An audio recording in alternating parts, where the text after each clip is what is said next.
Assalamualaikum warahmatullahi wabarakatuh.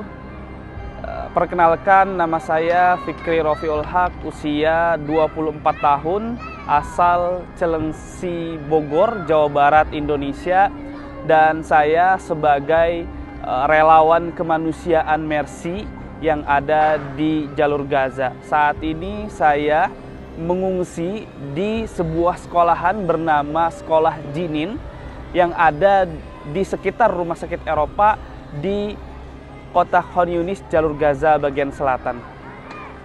Saya ingin melihatkan kepada Anda bagaimana situasi Ramadan pada tahun ini, tepatnya yang ada di pengungsian sekolah bernama Sekolahan Jinin yang ada di sekitar Rumah Sakit Eropa di kota Khan Yunis, jalur Gaza bagian selatan.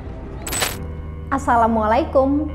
Barusan adalah Fikri Rofiul Haq, salah satu relawan asal Indonesia yang saat ini berada di Khan Yunis, jalur Gaza. Fikri menjadi saksi mata betapa memprihatinkan kondisi di jalur Gaza, terutama saat Ramadan tiba. Secara eksklusif, Fikri Rofiul Haq menceritakan pengalamannya di Gaza kepada Kompas.com. Bersama saya, Anggi Puspariana. Jadi gini ceritanya.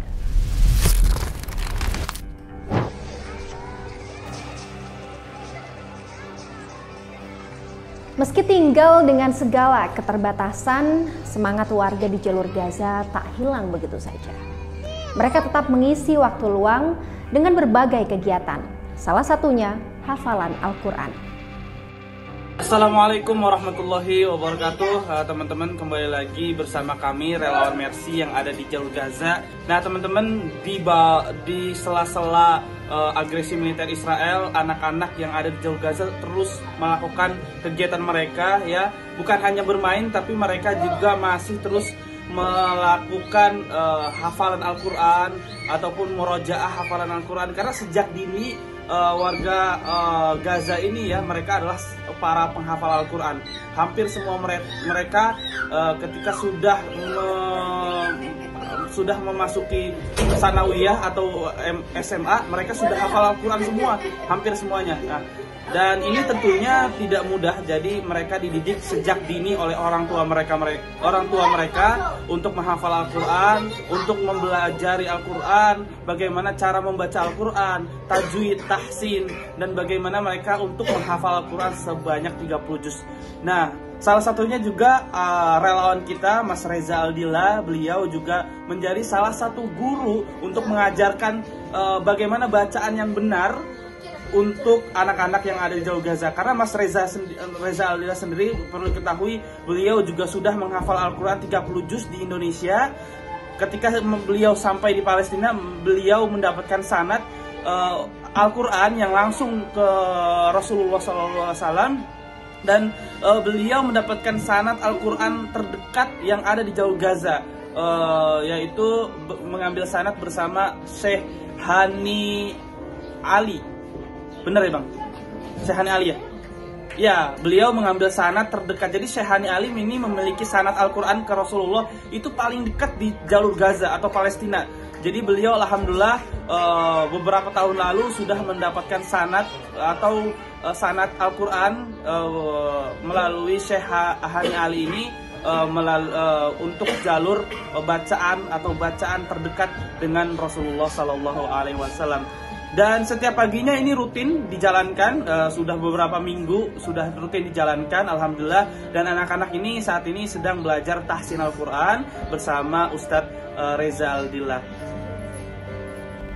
Itu tadi suasana kamp pengungsian di mana warga menghabiskan waktu sehari-harinya. Lalu bagaimana dengan suasana saat berbuka puasa dan salat tarawih di sana? Ya, saat ini sudah sore hari, sudah waktu menunjukkan jam 4 sore waktu Gaza, dan beginilah suasana mereka berbuka puasa, ya. Di belakang saya ada sebuah keluarga, ya, atau ada keluarga yang sedang bersiap-siap untuk mereka berbuka puasa, dan sekali lagi mereka benar-benar berbuka puasa dengan seadanya bahan pangan yang mereka miliki, karena kita tahu saat ini bantuan-bantuan pun sangat sulit sekali masuk ke jalur Gaza, sehingga mereka benar-benar berbuka dengan seadanya. Kalau yang saya lihat bahkan mereka hanya menggoreng kentang atau merebus kentang, atau mereka menggoreng terong ataupun makanan-makanan sederhana yang mereka bisa sajikan, dan tidak ada makanan-makanan spesial atau makanan-makanan mewah yang bisa mereka makan, karena kita tahu saat ini kondisi benar-benar sangat sulit. Dan sekali lagi beginilah suasana di tempat kami mengungsi pun mereka benar-benar berbuka puasa dengan menu seadanya.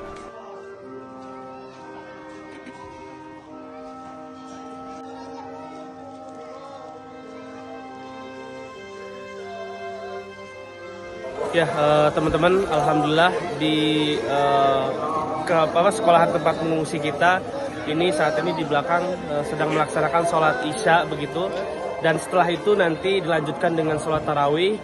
Dan alhamdulillah ini sholat tarawih pertama pada bulan Ramadan kedua ya teman-teman, karena pada kemarin masih belum ada persiapan untuk sholat tarawih. Dan teman-teman juga bisa mendengar bahwa ada juga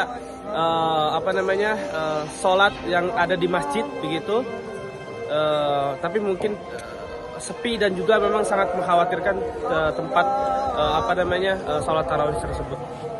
Dan ini nanti saya juga akan ikut menimbrung begitu teman-teman untuk sholat Isya dan sholat tarawih. Dan saat ini memang saya sedang membuat dokumentasi, dan memang begitu teman-teman, kalau wartawan atau apapun telat selalu karena untuk mengambil dokumentasi dan lain-lain. Ya teman-teman, tambahan memang sholat tarawih ini dilaksanakan dengan fasilitas yang seadanya. Ya, imamnya sendiri tidak memakai mic, jadi harus mengencangkan suaranya begitu untuk terdengar ke semua jamaah yang sedang melaksanakan sholat tarawih pada malam hari ini. Dan perlu ketahui juga suhu yang ada di jalur Gaza sangat-sangat begitu dingin teman-teman, bahkan bisa mencapai 5-10 derajat Celcius. Jadi banyak warga harus memakai jaket ataupun pakaian hangat, tapi tidak semua bisa memakai pakaian hangat tersebut, karena memang minimnya pakaian yang mereka punya begitu, karena mereka ketika mengungsi pun banyak barang-barang mereka yang ditinggalkan di rumah, sehingga banyak juga rumah mereka yang sudah dihancurkan, sehingga mereka juga tidak bisa kembali ke rumah mereka, sehingga mereka menggunakan pakaian hangat atau jaket seadanya. Dan alas karpetnya juga sangat terbatas teman-teman, bahkan ada yang memakai hanya satu sajadah dengan 2 orang, artinya alas kakinya mereka tidak hanya bisa menampakkan ke lantai atau ke tanah gitu, sehingga banyak masyarakat sebenarnya kedinginan dalam melaksanakan sholat tarawih. Tapi Masya Allahnya semangat mereka dalam menjalani ibadah Ramadan ini, mereka terus bersemangat untuk melaksanakan tarawih, walaupun sampai detik ini pihak Israel masih terus belum menghentikan serangan-serangan mereka ke jalur Gaza,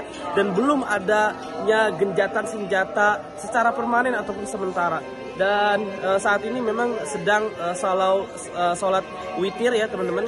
Saya tidak mengikuti sholat witir karena nanti akan saya ganti di malam hari begitu. Dan untuk jumlah rakaatnya sendiri memang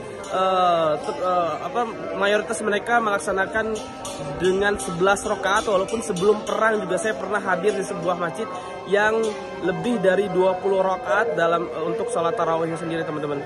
Dan memang di jalur Gaza juga mereka memiliki perbedaan-perbedaan ya, seperti Indonesia, namun mayoritas mereka sekali lagi adalah mazhab Syafi'i, sehingga mereka melaksanakan sholat tarawih sebanyak 11 rakaat. Dan alhamdulillah teman-teman, sholat tarawih berjalan hikmat ya sekali lagi, dan semoga sholat tarawih ini bisa terus dilaksanakan oleh masyarakat dan tidak ada penyerangan terhadap warga sipil yang sedang melakukan ibadah oleh pihak Zionis Israel, karena sampai detik ini mereka masih terus melakukan serangan-serangan dan korban jiwa terus bertambahan dan setiap harinya terus berjatuhan. Sekian mungkin laporan kami, relawan Mercy langsung dari jalur Gaza, Fikri Rafiul Haq. Wassalamualaikum warahmatullahi wabarakatuh.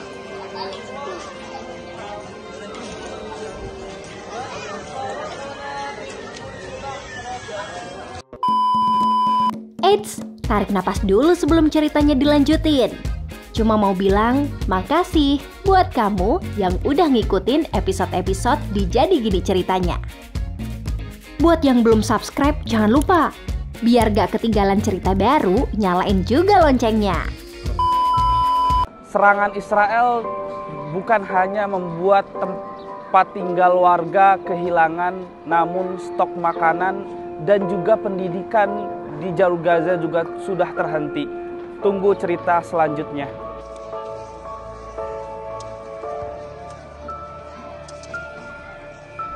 Agresi Israel tak hanya membuat warga kehilangan tempat tinggal dan stok makanan, namun akses pendidikan di sana juga ikut terputus.